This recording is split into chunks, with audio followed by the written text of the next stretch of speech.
Welcome, everyone. Thank you so much for coming this morning. I know some people came up from Santa Fe. Did anybody come from Albuquerque?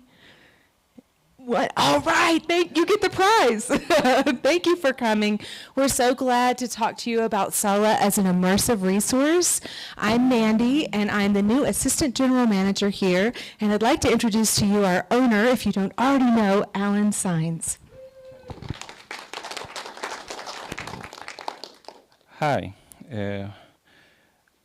My name is Allan Saenz, and thank you for coming again. I know a lot of people couldn't make it, but we will be recording this and we will be editing, so we will put it and so we can share it as well with the people that couldn't come.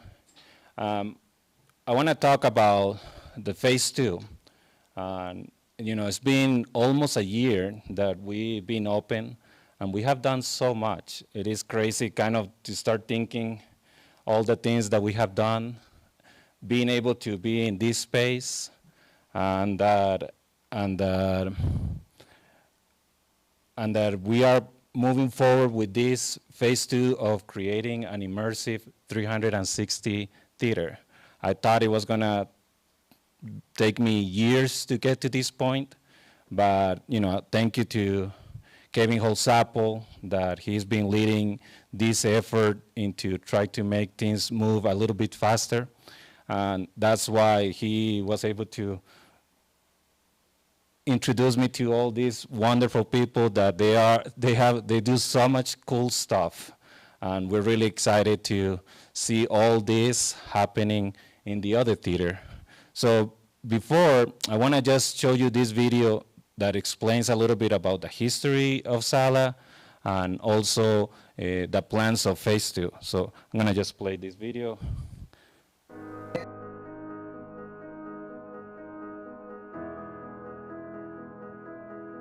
SALA Event Center was born out of a desire to fill the void left by the closure of the Real Deal Theater. This building was once empty, like many others in Los Alamos. Now it has been revitalized. SALA is more than a movie theater. It's an engaging community gathering place, a versatile venue for hosting events ranging from parties and lectures to dances and festivals. SALA lives up to its name, making it the living room of Los Alamos. Thanks to local residents Sammy Owens and Allan Saenz, who took the risk and initiative, the doors have reopened. A dedicated team of employees keep our business running every day. But it's our members who really keep the lights on. SALA's members share a vision of nurturing small businesses and keeping the doors open in our community. SALA is ready for phase 2 of its journey.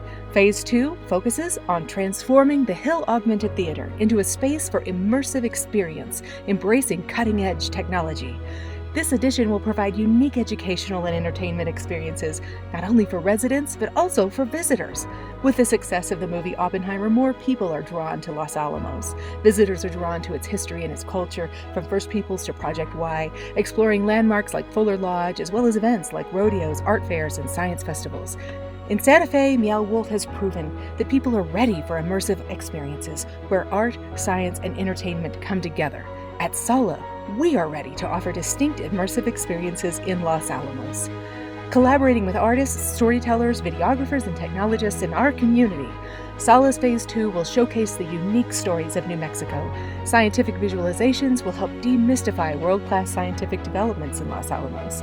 The immersive theater will impact education, allowing students to create 360-degree immersive experiences across subject areas, and preparing our students for careers in new media arts, the film industry, and a number of professions where technology and communication propel discovery and innovation. The new theater will also serve as a studio space for digital artists and creators, strengthening its role as a center for ideas and creativity. This theater project perfectly aligns with Los Alamos County's strategic objectives, including economic development, tourism, and creative district plans. SALA has applied for Local Economic Development Act funding from Los Alamos County, a LEDA grant. This funding would transform the Hill Augmented Theater and create a Los Alamos Gateway experience, an immersive introduction into our community's history and culture. In addition, SALA's plans include enhancing staging, stage lighting, and other improvements, making it an even more robust venue for live performances and events. To support this project and local business, consider becoming a SALA member if you're not one already. Your membership benefits you, and it contributes to a community gathering place for events of all kinds. Visit our website to learn more about this project and sign a letter of support. Let the County Council and other county officials know that you support small businesses and that you want our county to invest in this project. Share this video with your neighbors and friends. Help us tell what we're doing and build support for SALA's Phase 2. Join us in making renovations a reality and in creating an immersive experience in Los Alamos. Your membership and your advocacy keep us going. You bring vitality to our community. You keep the lights on. Thank you for Together, your support. we can keep the doors open at SALA and in Los Alamos. Thank you for your support. So that's the plan of Phase 2. And as you heard and saw there, that we are applying for a LIDA grant. And the update on that is that there is progress. We've been able to talk a little bit more and come to some agreements.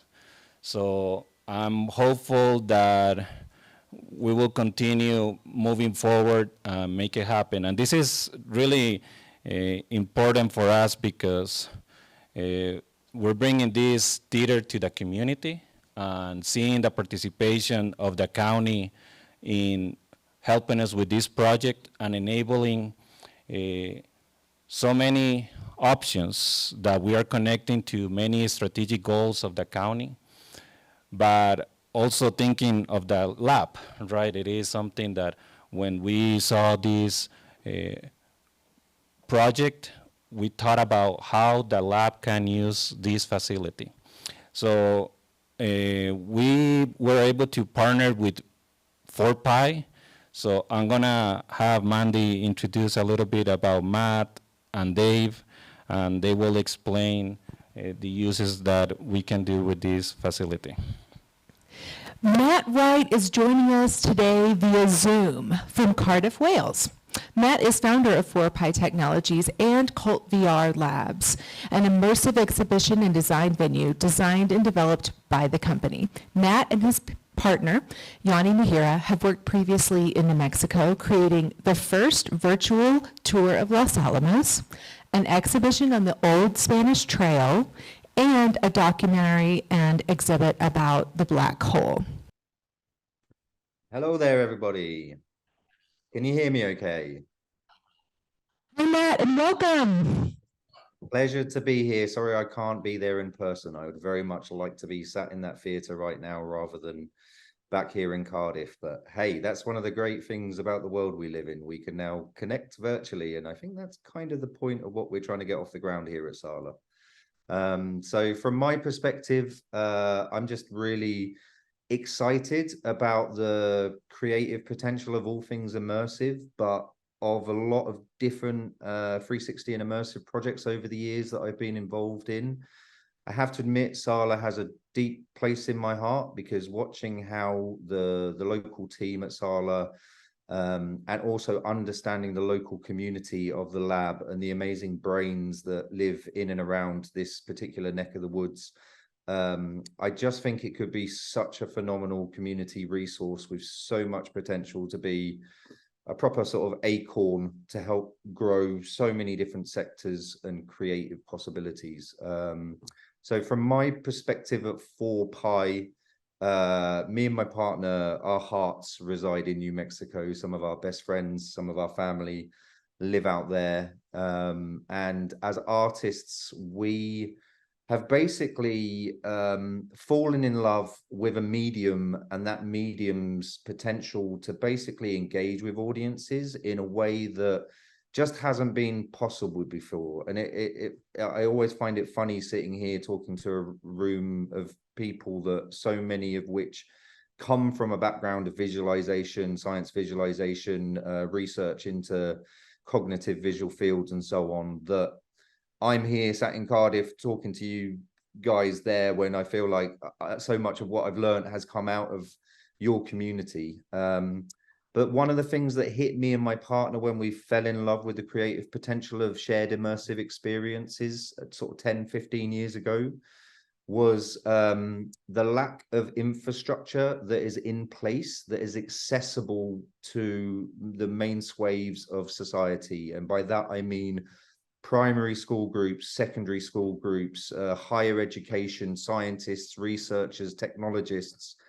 When I fell in love with the potential of 360 as a medium in all its forms, the infrastructure, the planetariums, the immersive spaces did not really exist. And that was because the technology was not at a point where it was feasible for communities or people lower down the social economic demographic to be able to access these spaces. Even if you had a planetarium master that loved the idea of opening up their space for more creative or technological advancements in the field, there is physical infrastructure that gets in the way. The educational remit of the space can mean that from 9 till 5, it's blocked out with school visits. And that's great because that's educating people. But if you want to be testing out a new software, or if you want to be developing a new live performance, having a resource that's open to all and can literally open up the possibilities to experiment,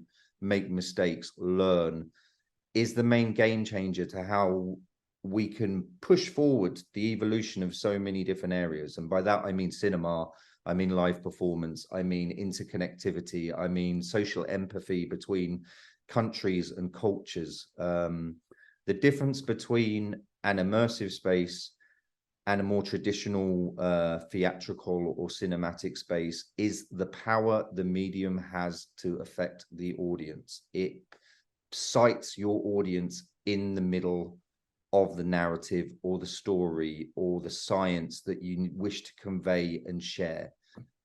So yeah, from my perspective here, we're extremely excited with the potential the SALA project has to really be world leading in terms of citing the resource at the heart of the community. You know, LANL in itself has been at the forefront of visual fields for years, but it's difficult for the community to get the other side of the fence. So I think this approach of inviting the people behind the fence to come out and play and share and ignite the potential of the wider community is super powerful.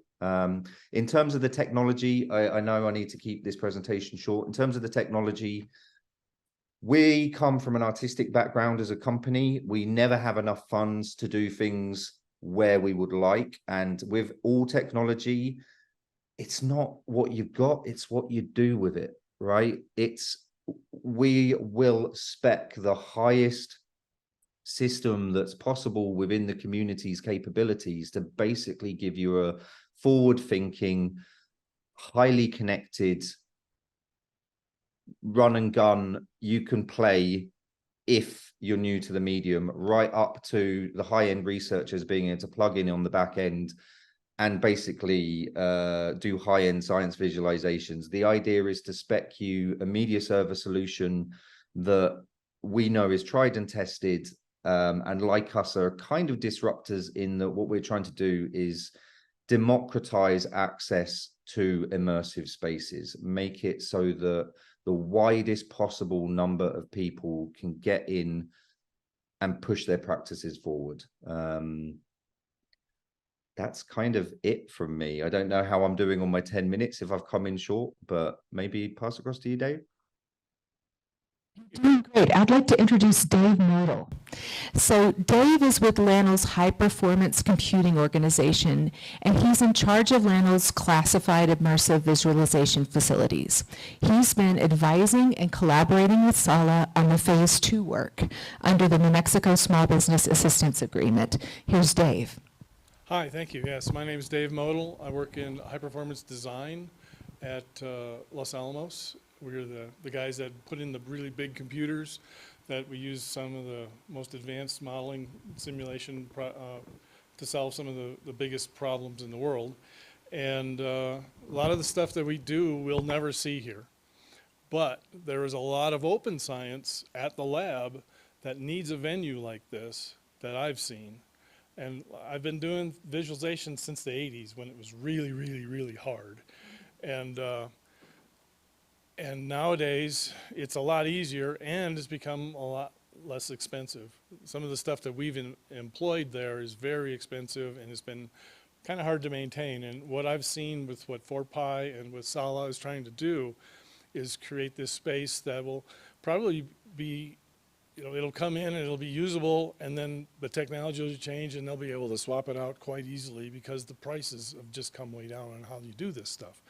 So that means the opportunity for lab to be a community engaged allows scientists to bring their work. There's been a lot of efforts to do that here in town, to have local scientists do some little presentation at some of the other venues here in town. But this space that's going to be built is going to be a game changer in how you can show off what's going on. It was brought up in the video about the notoriety coming to the community here because of Oppenheimer, the movie. And so, excuse me,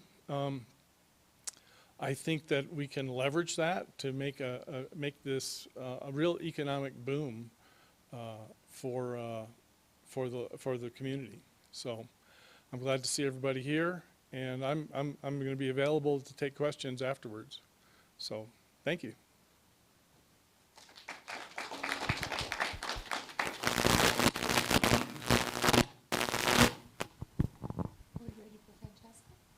Okay. We have another presenter today who sent us a video because she's in Australia. And this is Francesca Samuels. She's a pioneer in collaborating with scientific researchers to develop visualizations of complex science and data. She works with researchers at LANL and at the Texas Advanced Computing Center in Austin, helping them understand, humanize, and communicate their science. She is currently at an IEEE conference in Australia, so she is joining us via video and possibly Zoom if she has conquered the time difference.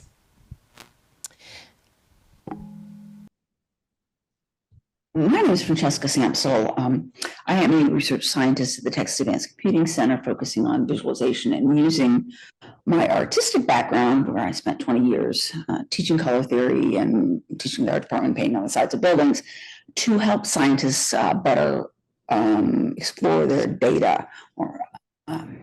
So I'm going to show you a few projects that I've done with scientists at Los Alamos over the last decade plus. And what the techniques and things that we've used to extract more information to help the scientists. So here we're looking at work with Galen Gisler. If you look at the upper left-hand corner, that is the visualization that Galen had of his asteroid impact data. And the following is what John Patchett and I were able to provide for him. He had ensemble data. And the scientific question was, how big of an asteroid and of what type and angle of entry is needed or would cause propagating waves within the ocean, and thus a threat to coastal communities. But what we found was that, as you can see in the waves down here, that the pressure in the ocean, the waves canceled each other out and there was no threat of tsunami. But as they moved through some of the visualizations that we made for them, this one is showing the temperature and the water vapor separately. That was part of the key, is that they had been visualizing row and we were looking at properties separately, the variables separately. The one thing we did was we looked at the water vapor separately, and they were very interested because above 7,000 meters, water vapor is a greenhouse gas, and it was the visualization that helped them see that. Okay. The other community that we've worked with extensively is the E3SM or COSM group, using the E3SM climate model, ocean, atmosphere, and sea ice. And one of the things that we did for them was combine the three models so that they could see them interacting and working together. And so you can see in this one, the atmospheric model, which came from PNNL, is tracking right up on the Gulf Stream, and you can see it, kind of activating activity in the ocean, or linking to the activity in the ocean.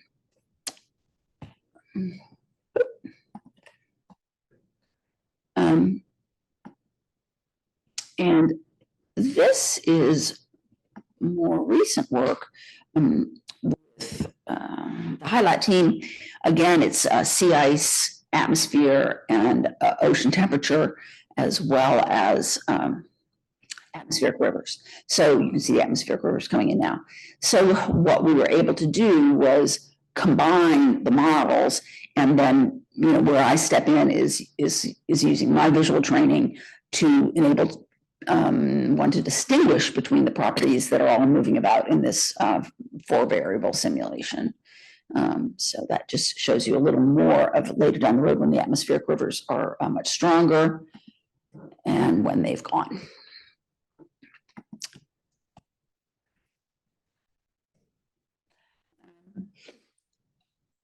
This was some interesting work on the impacts of polynyas in the Southern Ocean. And so let's see. So the scientists were interested in how polynya formation impacts the vertical mixing in the ocean. And what you can see is as the polynya, the sea ice is starting to develop, and this is the polynya, it's changing the salinity levels, which is what's down here, temperature on the surface, salinity in the ocean. It's changing the salinity levels as they form and then go away. And that was some really helpful information for them. And so again, you can see it's a matter of bringing a combination of visualization expertise and visual understanding of how to represent variables to the problems. And so the other thing that these simulations do in our approach to the simulation is that they generate some pretty compelling visuals. And this is where we are going, and we've been doing this for a while. What you're looking at is biogeochemistry data in the Gulf of Mexico. And the way that NASA looks at it is represented in the upper left. I mean, literally, it's the same kind of data, trying to track the temperature and the currents and the levels of, I think they're just looking at levels of chlorophyll. Here we've got nitrates, chlorophyll, and a couple other things going on. And so we've developed a program that enables us to put multiple volumetric variables into one space and encode them with a rather broad visualization language, let's call it that. This is NSF funded work.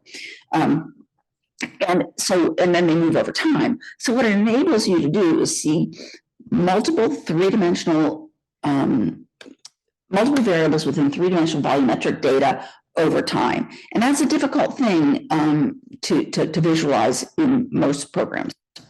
And then we do it with this wacky language that I build.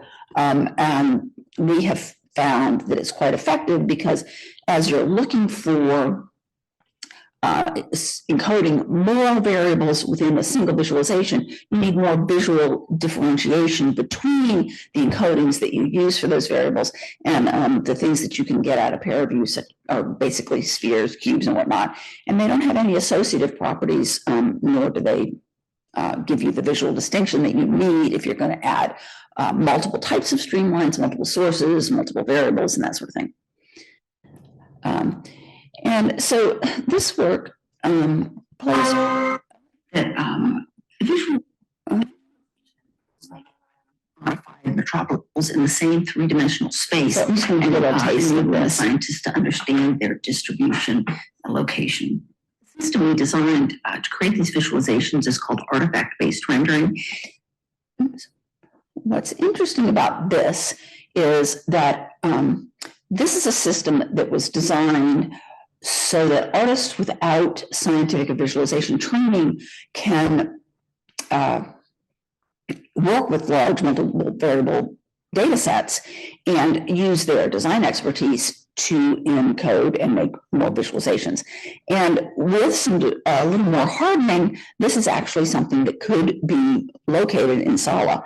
And so people coming to visit could be creating their own visualizations of Los Alamos data. So the other thing that we work on and that's relevant is contextualization of data. So artists are often called context makers. How do you provide context for subjects, often subjects that are complex or difficult or that people don't want to enter, which frankly, in our society is science in general these days. So one of the things that we work on is how do we show the wonder and the beauty and the complexity within scientific inquiry, showing the actual data, but luring visitors in with the just the natural beauty that is within all science and all science inquiry. We work on multiple means of presentations. This is actually the planetarium here in the Peak Planetarium. This is SALA. This is my lab at UT. And so we're exploring with a lot of different ways of presenting data. Lastly, this is only a minute. So this is a program that is at the Library of Science Museum, and it's a way, it's a content, it's got 800 pieces of content built around the next generation ecosystem studies, and can't remember exactly what that NGE stands for. But we worked with 3 scientists and we looked at their data and took a lot of images and different things. And we created a program that enabled us to incorporate visualization, contextualization, poetry, and all kinds of different things so that people with different levels of expertise, different levels of interest, different levels of comfort with scientific topics could enter the program and follow the threads that interested them. So this is also another possibility for SALA in terms of like what kinds of things people might be able to make and present. But what I really want to wrap up with is I am extremely excited about the immersive room for SALA and that potential. And the thing that's very unusual about what that offers is that you can go in and you can see Van Gogh paintings floating around, but the opportunity to actually go in and learn about how to work with those systems.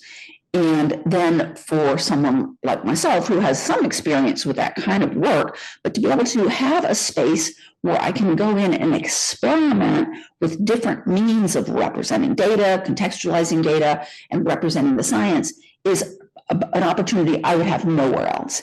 And so I think it's an amazing opportunity for scientists, for content makers, and also, frankly, for the high school and junior high school students, because learning to use those systems is not something that a lot of universities even offer. It's a very specialized kind of skill, but it's in high demand. And learning how to manipulate this kind of content, which is not so difficult, but does require a source to be able to work with it, would be a real benefit to Los Alamos in general. So thank you very much. Sorry not to be here. I'm in Australia presenting a couple of papers. Take care. We're so grateful to Francesca for providing us that. She worked very hard even when there was difficulty getting Wi-Fi and difficulty with flights and all kinds of things. So we're really grateful for her presentation. And she's not on Zoom with us right now, is she, Allan? Okay, that sounds great. And she mentioned something that Matt also mentioned, that high school students can benefit from this just as much as very accomplished scientists and creators, which is really interesting. So today we have Stephen Guerin with us. He's a mathematician, cryptographer, theoretical computer scientist, game theorist, AI researcher, and entrepreneur. Anything, I mean, I feel like I should add something else to that long list. Stephen is the founder and CEO of Santa Fe companies Simtable and RedfishGroup. Stephen is exploring the idea of using SALA's Immersive Theater as a potential venue for a community decision theater, a place to bring together citizens, scientists, professionals, resource managers, and policymakers to collectively understand and explore solutions to complex community problems. Welcome, Stephen. Thank you so much. And Kevin wrote that introduction. Steve Smith's here. I'm not a mathematician. I can't say that. I just want to be. But thank you for so much to be here. Out of Santa Fe, moved here May 5th, 2000. If some of you have been around, that was day one of the Cerro Grande, right? And I didn't know anything about wildfire then, and pretty much got sucked into that world. I think I'm kind of a product of this region since 2000. I moved here purposely for what was going on at the Santa Fe Institute and Los Alamos. So I think as Matt is trying to say too, or did say, that there's something magical and important that's going on in northern New Mexico, in the region, and something to offer the world. If you think of, if Oppenheimer and others were looking at the fundamental nature of light and how that could be harnessed, I think Matt and I and everyone on the stage is also looking at light and visualization. When you look at sources and sinks of how they interact. So once you have a projector and make this light interactive, so you have a projector and a camera, so this surface can be interactive as well. So I'm going to talk a little bit about what we see for realtime.earth. It was mentioned that we had a Simtable. So that's what I've been doing for since 2009. And I really want to stress, so I'm wearing 2 hats here and 3 T-shirts. So one is the, just looking at the arrow keys here. I'm a professional at data interaction, human-computer interaction. How do I go back? I'll just use this guy here. Just at the Earth and Planetary Sciences at Harvard now in the Visualization Research and Teaching Lab, and then Simtable. And on the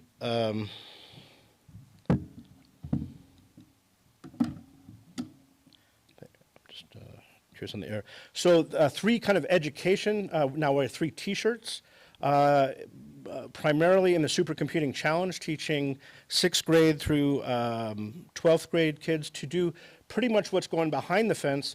How do you teach Lagrangian and Eulerian methods? We call it agent-based modeling with NetLogo, with patches and turtles and links. To northern New Mexico, geospatial pathways, run an NSF grant. And then the Santa Fe Institute, so this is up in Espanola. And then at Santa Fe Institute, the Complex Systems Summer School. So how do we take what's going on at the lab and bring it to education, because it's very teachable. I'm not going to go into too much of this, but this is a simulation of a hazmat and a traffic and a fire here in Los Alamos, and it runs in a browser. We can run this after or some other time. You could join in collectively. But the point is that the tools that would be in a very supercomputer with MPI, big clusters, can now be done in browsers and phones, right? And as Dave was saying, this technology's come way down, right? And what we can launch out here. So this is a view, and this will give you a sense of what Simtable is. This was Lyle Carey. He was the administrator of emergency management here at Los Alamos. He's now at in Oak Ridge. But just to give you, this is a 60-second pit, just to show you what interactive light looks like on a sand.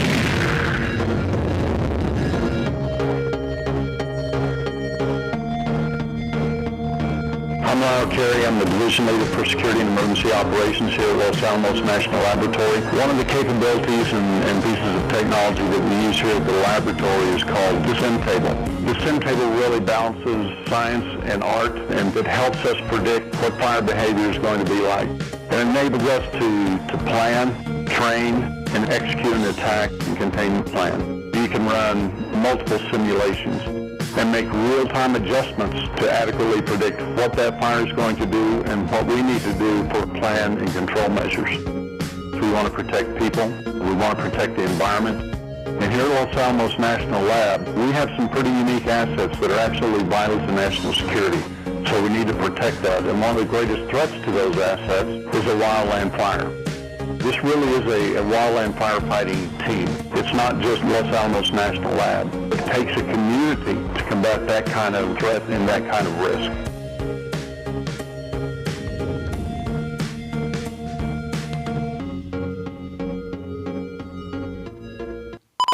Yes. So that was 2011.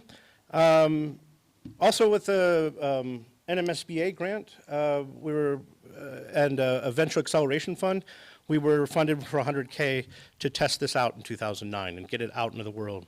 And now it's used by CAL FIRE as they look at things like the campfire. Just want to say that, as a local business, kind of what Allan's saying, and economic development, fostering a lot of that. Using this new tool. And development. So now we're out with a lot of agencies, and we're in many countries. We're down in Australia, and we're in Greece and other places. And also community outreach. So initially we thought for training firefighters, but we really saw the need to go out into communities and bring up their place.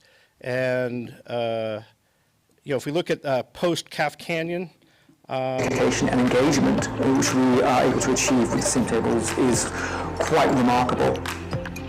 We split our workshops into either looking at people who are vulnerable to bushfire because of where they live, or because of a sector that they're part of. So there's be links, and you can look at these videos later, but just giving you an idea that community, right, and getting community to observe their world, and not just relate for the government to observe it, the government agency, teaching people to model their world based on the observations.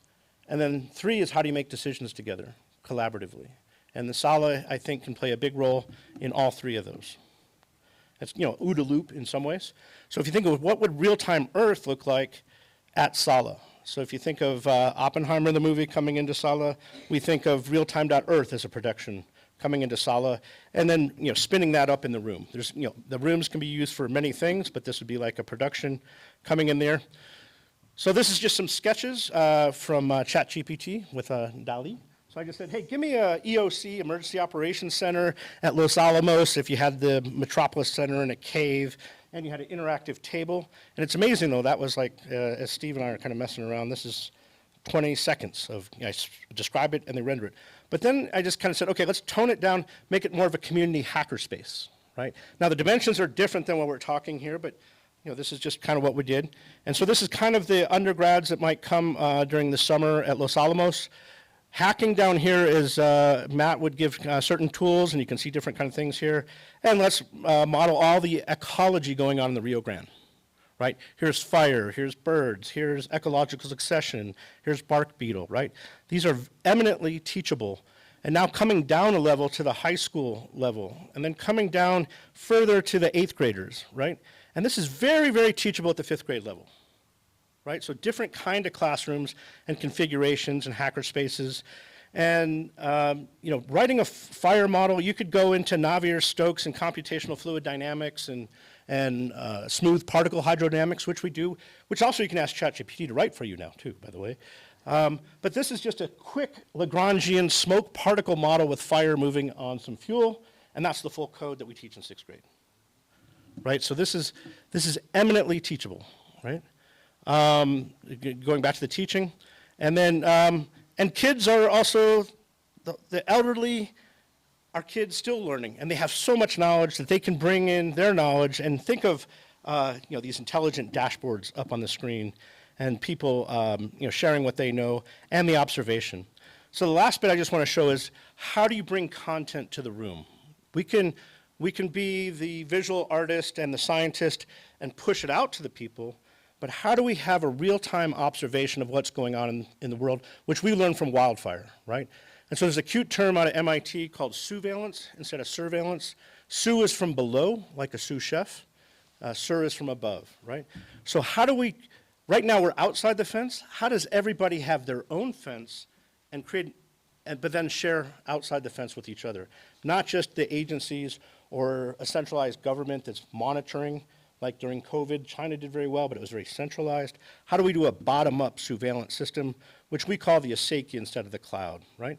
So how would people take photos with their phones And once you have 2 phones, you have the 3D plume, right? How do you, and so this is what we call in real-time Earth, and this is real-time photogrammetry. And think about how you would have 1 million people in Los Angeles County filming live and rendering the world live. That's what real-time Earth is. It's not Google capturing it every year and taking all of our photos and doing nothing with it from a privacy perspective. We don't want them to, right? So this is just an example, in collaboration with Allan here. This is on top of, this is on top of 999 Central? Yeah, so on top of one of Allan's locations. We now have a camera observing Santa Fe. If you think about it as a neighborhood, the best camera on my driveway is my neighbor's camera, right? So regionally, the best camera for Santa Fe in the Sangres is Los Alamos. And I have a camera looking at the Jemez, right? So think about that kind of bottom-up collective intel that this region can do, right? So the next thing here, if I come back here.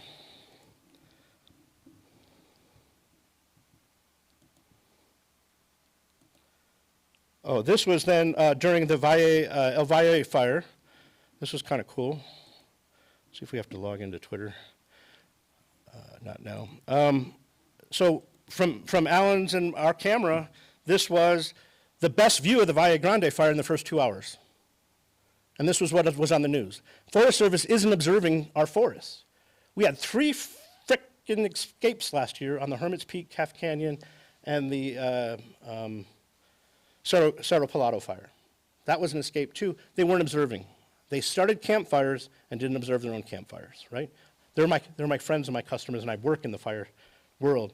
But we can't wait for the government to observe. We need to be the observers, and we need to be the modelers. And people within the agencies are citizens too, believe it or not. So how do you build this from the bottom up, right? And that's kind of the Santa Fe Institute kind of theories and stuff. Oh, this is what it looked like on the news. Right? So that was the official shot, right? One of the first shots. And that was from, and I'll just finish here with, so this is what it looks like, say in the Santa Fe rail yard, where here's a camera, but now we're texture mapping the model live. Here's the Violet Crown that doesn't have an immersive space because they're just projecting out to people, right? But here's imageries from a consumer drone or someone looking at Flying Star and projecting this all in the browser. And our phones are browsers that can open up our cameras, right? So, and this is a drone shot that's geo-registered so that every pixel has a lat long, right? And then just to give you a sense of this, if I was to pop up here.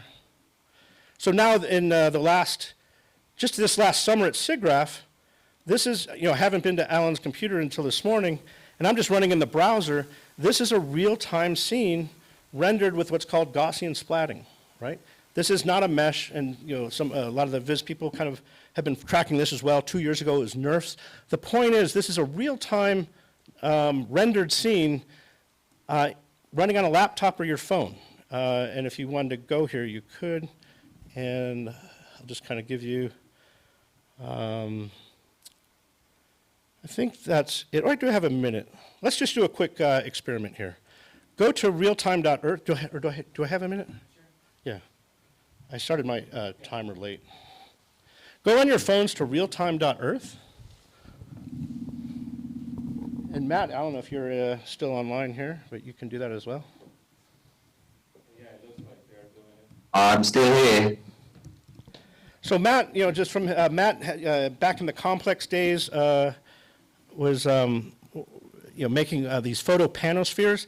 So think of these as ways of capturing those as well, right? So I'm just going to ask for, this is the first time on Allan's computer, I'm asking for the camera access. This is still kind of what we call wet code, but you kind of get the idea. So if I, so right now I can beam down into Santa Fe that I just have a laptop with a webcam on, and that's live at our office, right?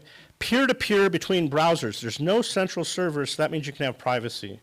If we pop up, if we go to Cardiff, I don't know if you have a camera on, but we didn't test that ahead of time.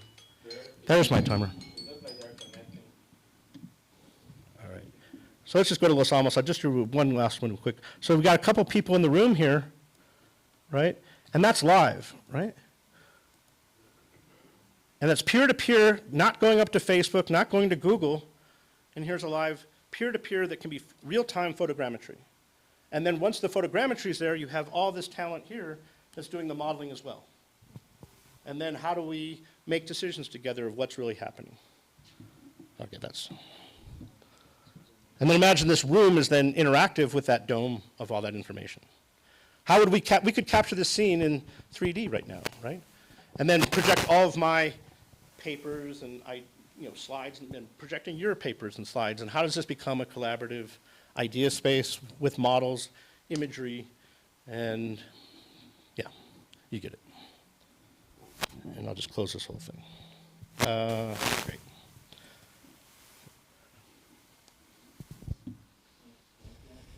Thank you so much. You've already got me itchy for more screens. I feel like we need more screens for all the content you just showed us. So our next presenter is Thomas Voss. He's a digital designer with Santa Fe company SciVista, one of several New Mexico companies working in the virtual reality world. Thomas also has a company called Digital Ant Media, a developer of XR apps.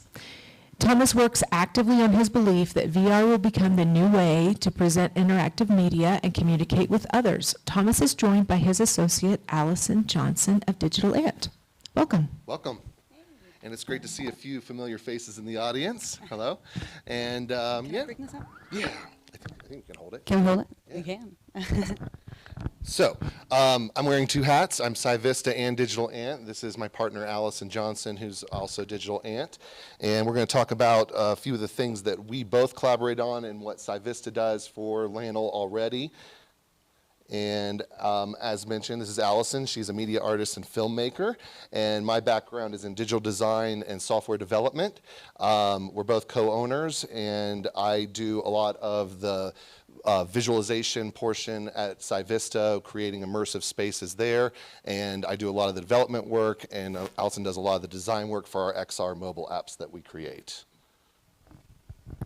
All right, so real quick, so Digital Ant Media is an XR production media, sorry, let me try that again, an XR media production company.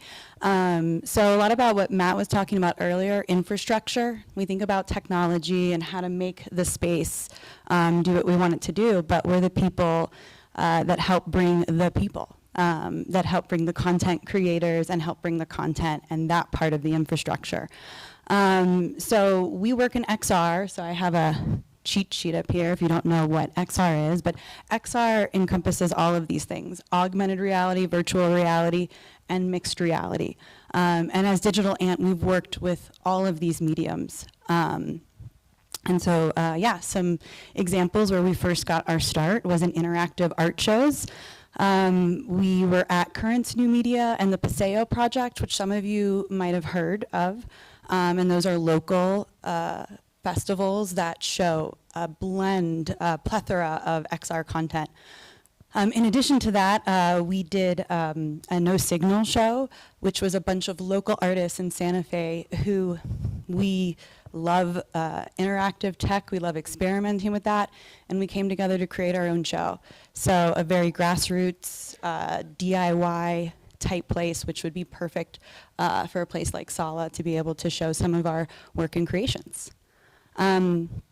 So that's some of the stuff we did just as artists, but as developers, we've created content, 2 mobile apps called Talking Tintypes. Some of you might have seen it. It's at the Millicent Rogers Museum, and it's also at the Westmoreland Museum right now. It uses image-based AR tracking as a response to Edward S. Curtis, Indigenous Portraits and Photography. Working with Will Wilson, we bring to life the stories of people not just put in the frame of the tintype, but they're allowed to tell their stories as well. And that was also featured in National Geographic, so very proud of that. The next one was something we worked on remotely with local artists in Fort Worth. It was the Fort Worth Lynching Tour, and that one was also a mobile-based tour app that showcased various different places in Fort Worth, and talked about the story of a man who was brutally murdered. And why I'm bringing this up is because both of these are very difficult but local problems that we used interactive technology to create a dialogue where people weren't comfortable creating a dialogue at the time. So we're really happy with how that really helped create and spark change in the local communities, and that's what we're trying to do here with Digital Ant and SALA, have these tough discussions, and not just surrounding social justice issues, but thinking about what Stephen was showing, being able to empathize fire and what that does and how that impacts people, because most people don't understand that. And I think thinking about that space and how much it could really bring empathy to so many of our local problems could be really impactful. So, in addition to content creators, we've also been doing local VR workshops and training, especially with people in more of the rural communities who don't have access to this technology. So again, that's part of this infrastructure, is evangelizing the technology and making sure people understand what we mean when we say VR and AR. So putting technology in the hands of students, middle schoolers, high schoolers, showing them how it works, but then also how to be content creators as well at a young age. And yeah, we just finished Balloon Fiesta, where we had a great success there with a lot of, and Science Fest. We had 7-year-olds working with complex interactive data visualization and totally loving it. So we're not going to go into this too much. I just wanted to show a couple of immersive use cases where we could really implement something like this in SALA. You see VR films, VR animation, really making an impact. One example and favorite of mine is Dear Angelica. The next one is in education. And Frank House is another one of my personal favorite experiences that we've seen a lot of students just completely change their mind about what the Holocaust really did and how it really impacted that community, and then relating that to what happened in our local community as well. And now I'm going to put it over to Thomas, the data VR visualization expert. Excellent. Thank you, Allison. So yes, as I mentioned, I work for SciVista. We have a product that takes data visualization for scientists. Really anyone who has any type of visualization, it can go into our platform.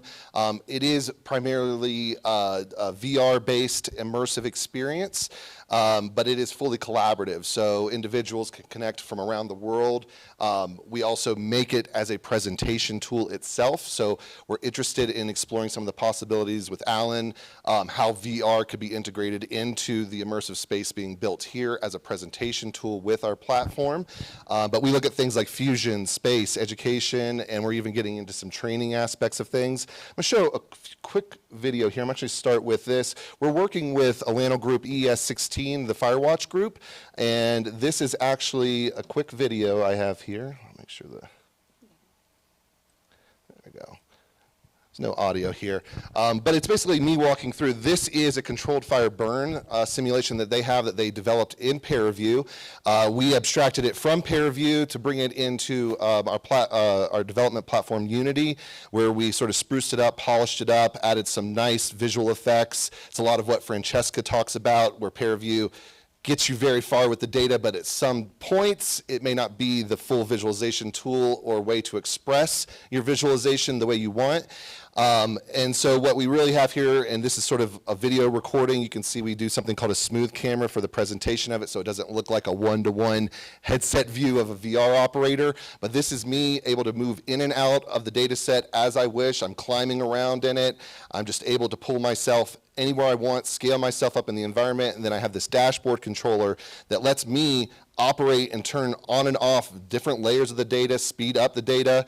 You can see I turned up the foliage 100% in the opacity.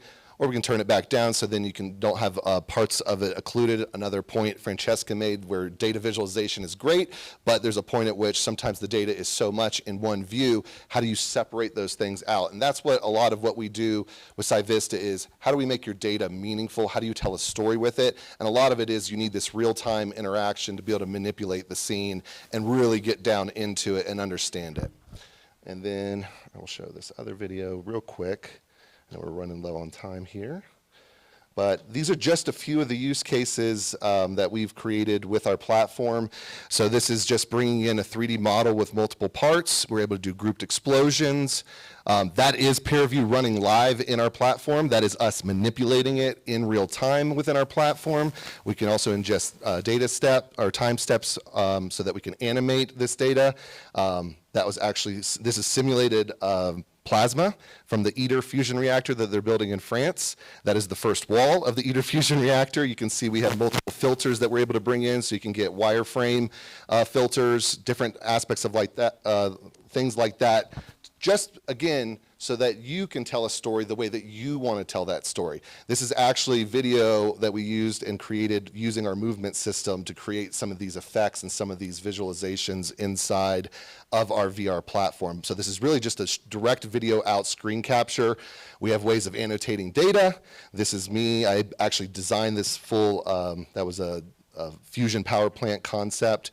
We have cut filters, clip filters, so that you can just see the data and cut through meshes.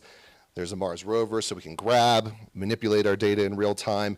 And all of this, and why I'm showing you all these use cases, is it really adds up to a truly immersive experience. And what we're really talking about is surrounding yourself with the data and also being able to interact with it. So it's not just I'm looking at it, and I'm not just looking at it with my colleagues from anywhere in the world. We are really manipulating it and talking about it in a meaningful way so that stakeholders and the scientists can be in the same room together talking about it at different levels and bringing together decision making, because that's what we're ultimately always talking about with data. Great, it's beautiful, great, it's here, but how do we actually discern a decision from this? And so that's really what we try to do with our platform, and what we try to do with digital ant media as well when we tell stories is tell it in a way that makes it meaningful to the end user. So these are some of the services that we offer between Digital Ant and SciVista. So we are full content creators. We are full educators once we've created the content, which is a big portion of it. So it's not just you make something, you got to be able to teach people how to use it, how to work with it, so that it's meaningful in terms of the workflow, so that they can produce more and more content, and more people, it's accessible to make that content. So we also train students on how to develop their own content as well. So if anyone's interested, we're available afterwards. We have some contact information here, but we can talk to you after this meeting. Thank you so much, Thomas and Allison. Our next presenter is Lisa Stringfield. Lisa is a retired project leader, and now she volunteers her energy and deep expertise to researching and understanding potential sources of funding for immersive experiences that may one day be developed and exhibited in the SALA Immersive venue. Hello. Welcome to the non-technical portion of this presentation. That was a lot of good information. So yes, my name is Lisa Stringfield. Kevin Hallseppel and I are the current volunteers doing grant research for Places and Spaces Los Alamos, supporting SALA, as well as the greater Los Alamos community. This is a free service that we are offering to anyone who may be interested in finding the funding related to developing these immersive experiences that we just heard about here. So what is our purpose in doing this grant research? Well, first and foremost, we are identifying the funding for these opportunities that support this immersive experience, but it's more than that. We are in a position to facilitate the development of these experiences, and how we want to do that is by communicating grant opportunities to the community, also to developing a network of project leads and collaborators. And we're also here to help the applicants to succeed with the grant application, because they can be pretty daunting from what I have seen. As part of this experience, what we've done also is started developing other initiatives for the community. One of the things that we're trying to do to help is to develop this pool of grant writing resources, because some of the applicants don't have a lot of these resources. And so what we're trying to do is just to help you to be successful by providing these resources. So where do we typically look for these funding opportunities? We have these opportunities through federal, local, and private organizations. So the federal typically is grants.gov. There's a lot of entities that go through there: National Endowment for the Arts, National Endowment for the Humanities.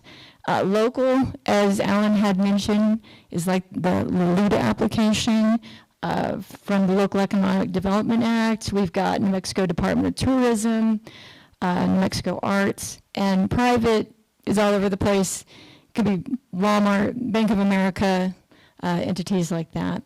We also are working with Senator Heinrich's office. They vet a lot of grant opportunities for New Mexico, and so we receive their input also on grant resources. So who typically is going to apply for these grants? We expect that to be relevant nonprofits, depending on the topic, local governments, educational institutions, sometimes businesses. And note that neither SALA nor Places and Spaces will likely ever be the applicant. Okay, so the kinds of grant categories that we're finding that best suit SALA are all these that are listed. So we've got STEM, sciences, we've seen some examples from NSF, humanities, education training, arts, community, culture, historical, emergency planning, like Simtable. We got public safety and aviation.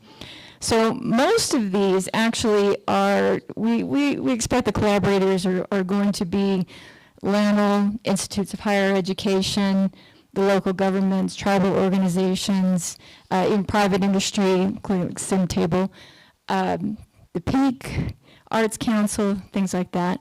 The last two on here actually are sort of a go with. It's public safety and aviation, which could actually be content that comes to SALA, but as we're doing these grant research activities, we're finding there's a lot of stuff that can benefit the community as well. So like the Environmental Sustainability Board, we can have improvements to public safety for pathways, wildlife crossings, things like that. Aviation is also a very interesting one because we do have a great local airport. And so we have found grants that would bring in training for future pilots or for mechanics. And this could also lead into STEM opportunities for the local community. So I'm going to go into one example here of a grant opportunity, just to give an idea of what we're finding. So this one is an NSF grant for pathways into the Earth, Ocean, Polar, and Atmospheric and Geospace Sciences. And what we'll see here is that we've got areas of opportunity identified as STEM and science. The amount of this award is actually $6 million. It's broken up into 15 individual awards. This deadline is still open. So this one goes all the way through February of 2024. A lot of grants that we see actually have pretty short windows of opportunity. So this is a great one to get into. Kevin and I have identified some eligible applicants, institutes of higher education, nonprofits, Peak, such as that. And this is just our idea of who would be good applicants, but it could be broader than that. Potential collaborators, of course, are professionals in the geosciences, researchers, educators, storytellers, digital artists, immersive technologists. And so we're just trying to figure out who would be the best collaborators for this particular effort. So how does this work? How can this help? So we are currently performing this grants research, and we are identifying areas of opportunity. We are also creating bulletins, these notice of funding, the NOFO bulletins that you see here, that put all this information out to potential collaborators. And I'm going to see if I can pull one up here.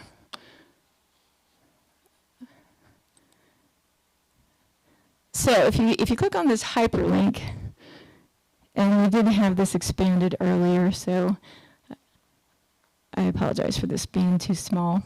But this is a listing of our current bulletins. And like, for instance, we've been doing this service since about April of this year, and we've identified 54 opportunities with 36 bulletins.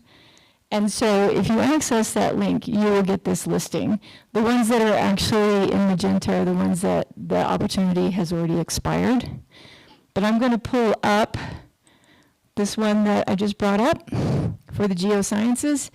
And this is the type of format you'll see for these bulletins.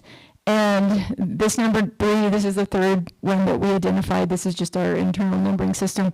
But you've got a title, a subject, the funder, the amount, application deadline, the applicant eligibility, and the potential collaborators. And at the bottom here might be of interest. This is actually a project idea. And this is just us trying to come up with, hey, how would we actually convert this into an immersive experience for SALA? And this one just says, imagine an area of higher education institution engaging students from historically excluded groups in the geoscience degree program, maybe going into how the Valle Caldera was formed. And as part of this, you would be able to include an immersive educational experience. It would engage teachers, pre-college level students, early undergraduates. And so you'd be able to use this venue as a teaching opportunity and education for the public as well. Okay, so what we can do, and these bulletins actually get updated regularly. When Kevin's around, it's usually weekly. When he's gone, it's a little bit longer. But what we can do, if you take a look at these bulletins, and we will help facilitate cooperation between interested entities. And we're looking for applicants and coordinators. And so, our collaborators, we really need people who can come in and lead a project as well. And so if you have any interest in that, let us know. We can help to facilitate the cooperation. So how to use our service? Well, let us know about areas of interest that your organization might be interested in. It might be one area that's not listed in those categories previously.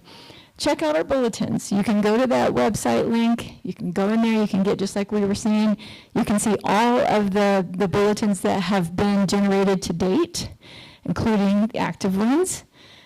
Or if you want to, you can sign up to receive a notification of when we actually put out a new bulletin. And I do have a sign up at the end of the little table here. So if you're interested in that, just let me know. And please do challenge us. I mean, we're providing a free service to the community, but we need to know what your interests are. You can use our service and make sure that we are most effective for you. And do provide us feedback to tell us how we are doing. And that concludes the information about grant services. Thank you. Thank you so much, Lisa. We really appreciate that. And Kevin Holzapfel couldn't be here today. He's traveling, and Kevin and Lisa work very closely together. So now we would like to take some questions and let our presenters answer them for you. And I'm happy to pass around this mic. Does anyone have any questions?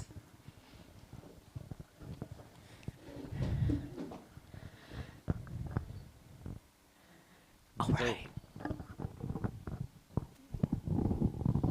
So I always wonder about these things with the formats of data and how hard it is to change presentation formats. Can the system he builds, how do you know it transfers over to all of the materials that you're producing? Oh, we got an answer on the screen. So can you hear me okay still? Sorry, I changed position. Yes. Okay, good. So from our perspective, we're basically promoting one main solution, and that main solution is based on experience.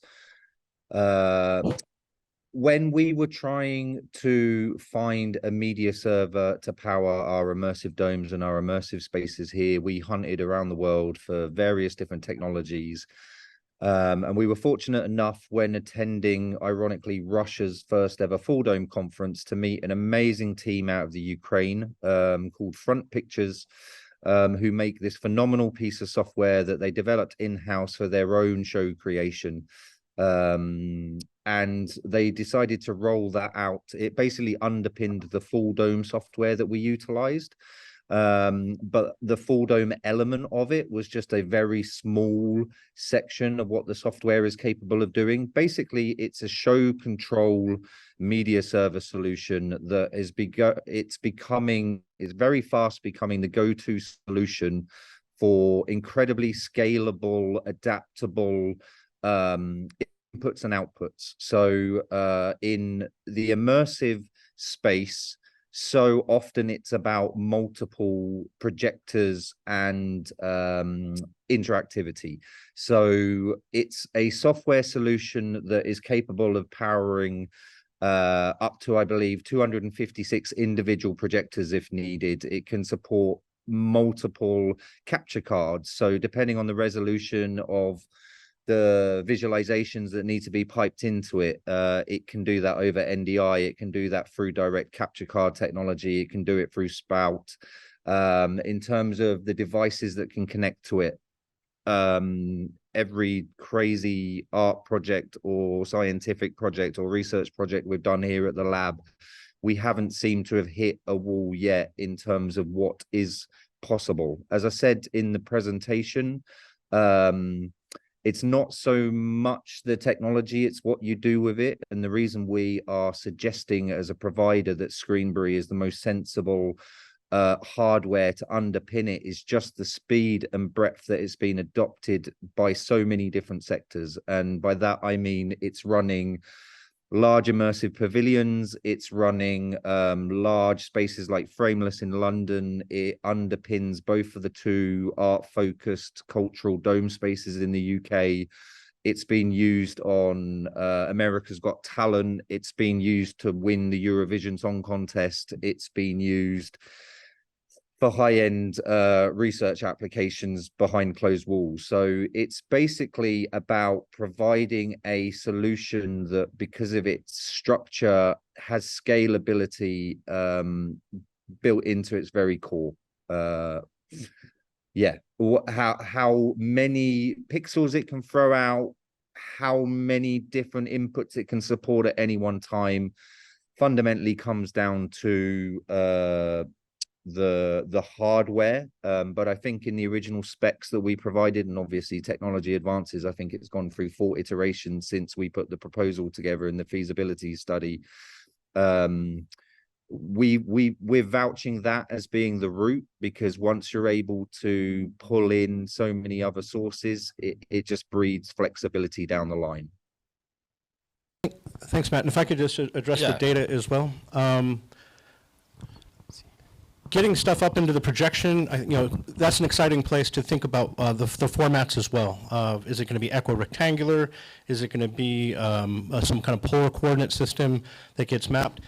What's exciting to me, and as I was watching SciVista and Digital Ant, is when you look at going from ParaView or a NetCDF, just in the simulation space, how do we now bring, so if you think of simulation and when we talked about MPI and different ways that data is moving around, going to then the graphics world where you have like standards there that are emerging in the GLTFs and the USDs, scene description languages, there's an exciting opportunity to figure all this stuff out, right? It's not, and then as you get into the geospatial with points, polylines, and polygons, and tile services, there's standards there.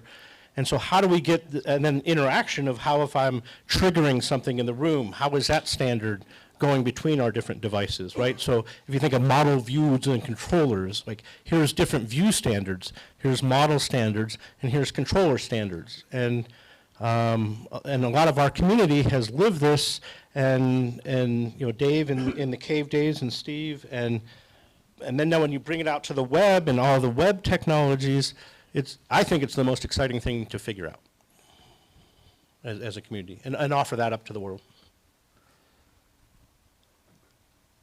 But in real audio and visual data, you have so much compression, and everybody does it differently. That's right. So how do you figure all that out? I mean, you guys... It takes a community. It really takes a community to figure it out. So you really are By testing, playing. Yeah. Ah, okay, thank You you. have a starting point, okay, so you have a starting point, you haven't seen it before. Well, we just start mucking around with it until we get something figured out. I mean, we've been doing this for forever when it comes to computing. And I would say too, Cyvista, the company I work for, is very adept at taking APIs, protocols, hardware setups. I mean, we are in the world of ever-changing hardware for what we do with virtual reality, so we're always adapting. We're always looking at the next, like, you know, if we want a more kinematic experience, how do I get haptic feedback through VR? So there's so many integrations along the way it takes companies who understand that it is a moving target and that we will be integrating this instead of, oh, well, this is like out of the box, I go to Best Buy and buy it. No, that's not, it's a process, but out of the process, you end up with a very, I'll use some of the language I saw on your website, bespoke type of scenarios that, again, will be astounding, in my opinion. Like what the world will see out of this, I think will be very impressive. One quick point. There will have to be somebody here at SALA being that technical person. If somebody comes in brand new and has never done it before, they're going to have to come in and see what it takes. And then example on example, you're going to just keep building on that. It's new, so we're going to have to figure it out. And one of the things we experimented just this last week of like going from a net CDF to a tile service, we've got this expert that we can just tell them, hey, we got these two APIs, make a script to tie them together, and it's ChatGPT. So, I mean, give me a Python script that just explodes this into tiles. And this stuff is going to be voice activated. So that's the exciting frontier too. It's like, I've got these three things, get it into epipolar coordinates so I can project it, right? Star Trek immersive, what is it called? Holodeck. And the kids will be doing this, right? Yeah.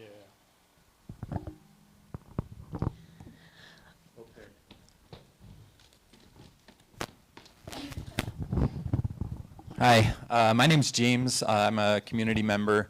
I am interested in sort of SALA's mission of being a community gathering space and having experiences made by members, by community members, for community members. What is sort of the barrier to entry here? So like my background, you know, I like doing 360 videos. I have a GoPro Max. Basically, I go out, record it, upload it to YouTube, watch it on my Quest, and it's all kind of plug and play. How is the experience going to be for somebody from the community wanting to share those experiences here? Is that Matt or Allan?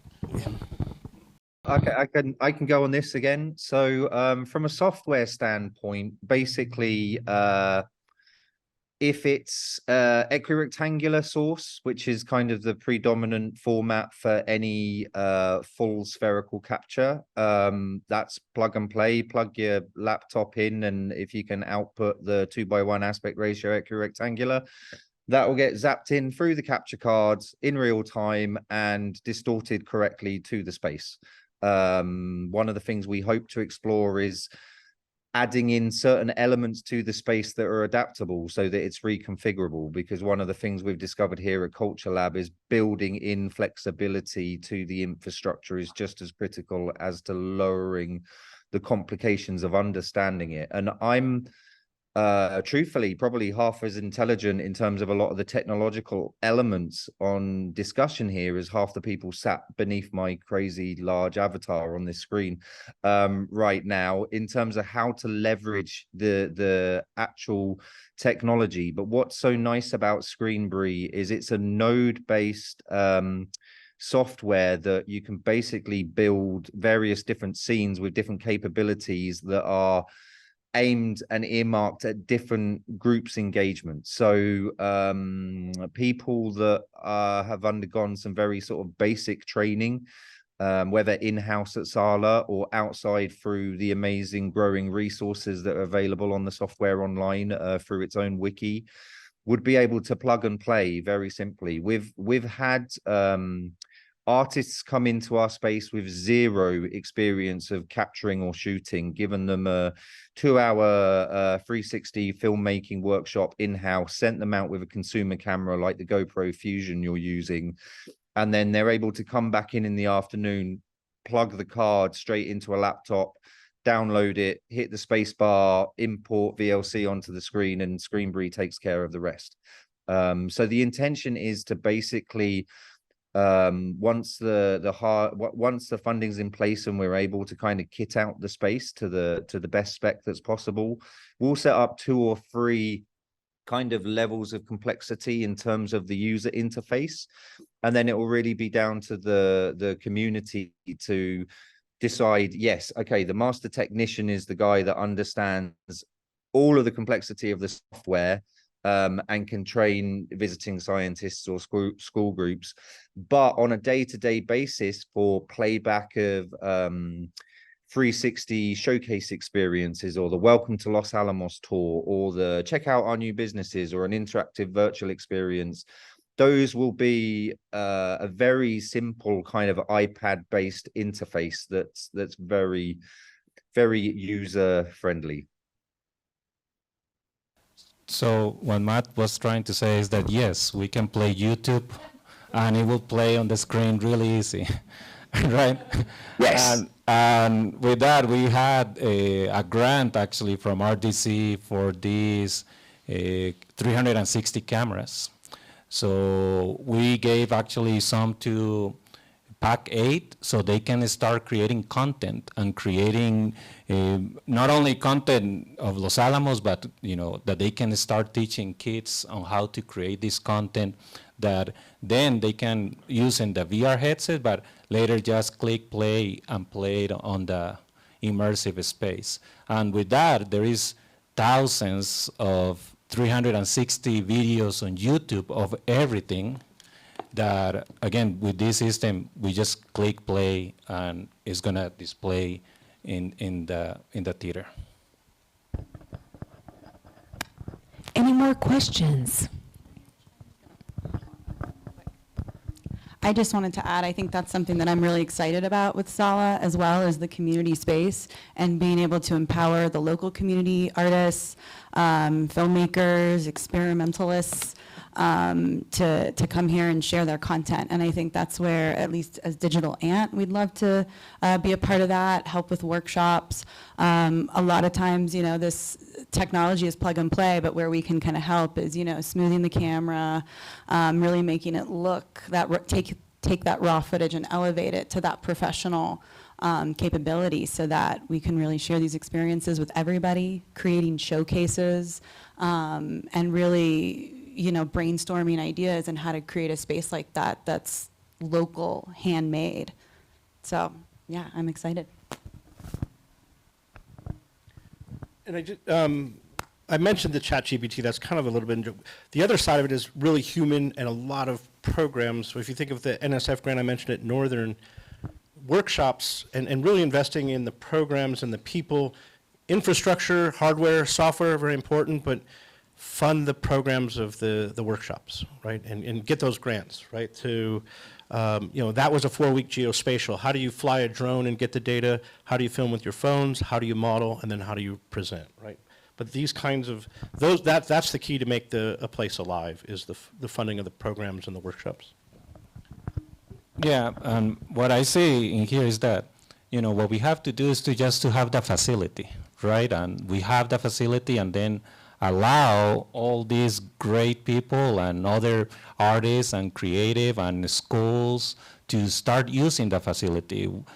So at the end, we can do, like you were saying, Thomas, Van Gogh, right? And displaying it in really nice, but just having this facility that people can start using it, and that we'll be able to do many things. It is the really exciting part.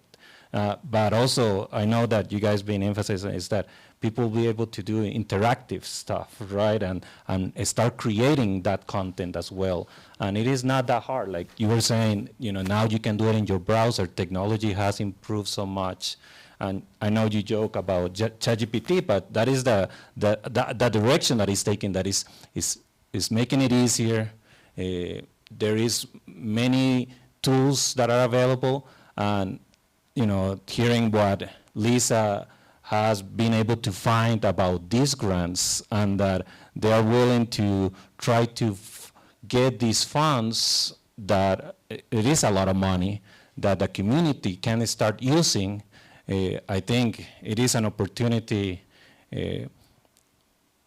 for Los Alamos. So thank you so much for being here. I don't know if you have any more questions. James has one more question. And if you guys do, we can answer more questions, but then we're gonna pass to see the immersive space and some VR. And can I make a note about the survey? Yes, please. Okay, so everyone should have a paper and a pen here, and we would love to get your feedback. And if you don't want to sit and write it right now, you can just write your email address on there and I'll send you a digital version. So whatever works for you, paper or a digital version, if you'll just either fill it out or give me your name and email and I'll send you a link. We would really appreciate your feedback. Also, you should have a sheet like this. If not, let us know. We can get one for you. So the theater, I hope you've already seen it. If not, we'd like to take you there now. It's called the Hill Augmented. It's just down the hall to the left, and Allan would love to give you a tour of that space that we'd like to renovate and make immersive. And also our friends have some other tools that they'd like to share. I know Thomas has some things and James has some things, and those will be out in the lobby as well. So you're welcome to stick around, play with technology, enjoy networking, and speak to each other. And in the meantime, we have one more question. All right, so hopefully you didn't cover this. I was fighting with technology all morning, so I kind of missed the first half of everything. But one of the things that really excites me on immersive experiences is the accessibility aspect of it, bringing experiences to people who may otherwise not be able to get there. What is sort of the vision here for making experiences accessible?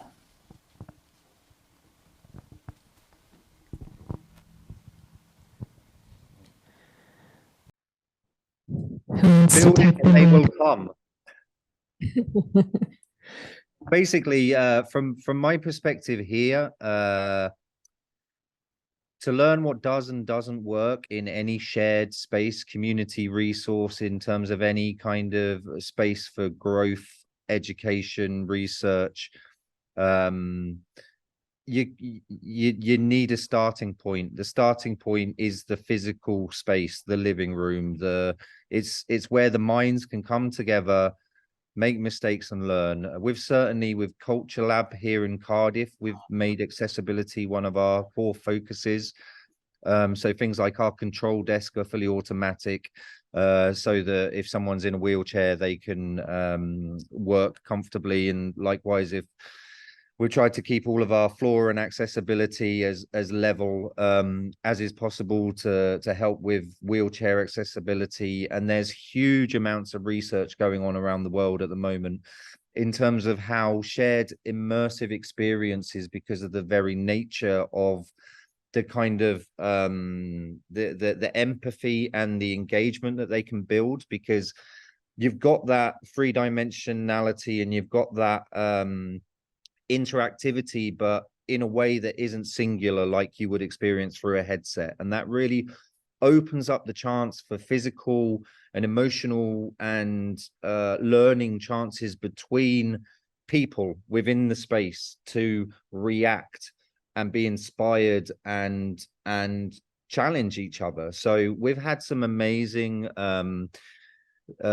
disability groups come here. We've had even yesterday we had 70 first-year university film students come and have their first immersive film experience, and some of them have gone out and shot stuff, and most of them had experienced VR.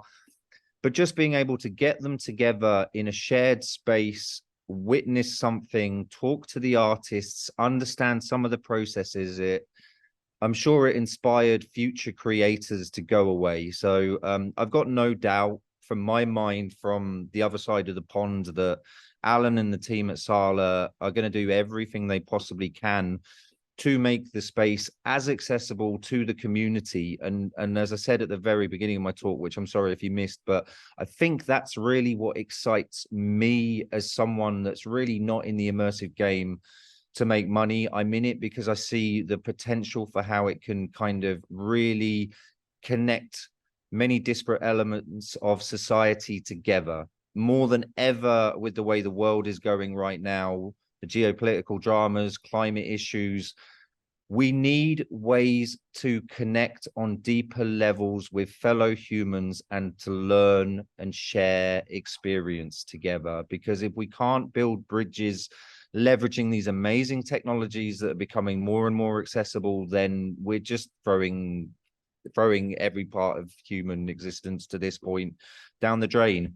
So a space like this, I've got no doubt, would be highly accessible. And the way to improve it is to start with something and then learn and then improve it and then learn and then improve it.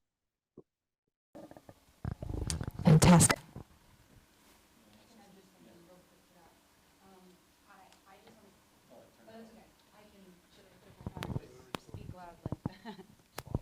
Swap.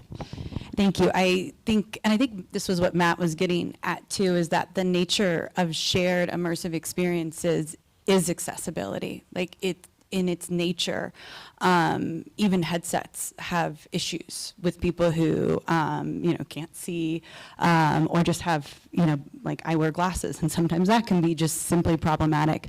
So having a shared immersive experience really levels the playing field, I think, for so many people, thinking about how people even move through that space, how people see, how people hear, being able to have 360 audio. That means people who can't see that 360 experience can also hear it and still feel it and tell the other people how that experience feels. And I think that is kind of the key, is being able to have one singular experience and have people from all walks of life be able to experience it differently and communicate that with each other. So yeah, I just see this as accessibility in its core, and just keep on doing it. Well said. I'll just say one thing on a kind of a vision or an idea to James too, is like accessibility is also, we're already soaking in it the light, right? So how would this light be very accessible? Everyone has photos. How would my photos be on this table with Dave that we're looking at? Or how would I take Matt right now and bring Matt onto that wall for us, right? How would we real-time configure the space with gesture, right? And make the light interactive. New Mexico is about the light. How do we make the light interactive and immersive, right? Well, thank you so much. I appreciate your time, and we will be here for questions, and we can go to the next room if you want to. And if you're interested in signing up for more information about funding opportunities, they're right here. And Allan will take you now to the Hill Augmented.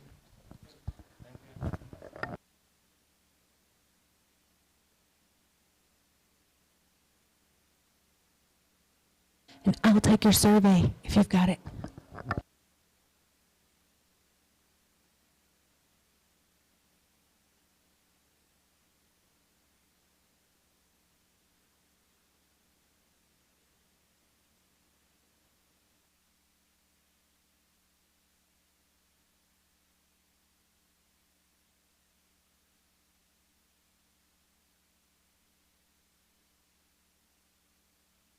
Recording stopped.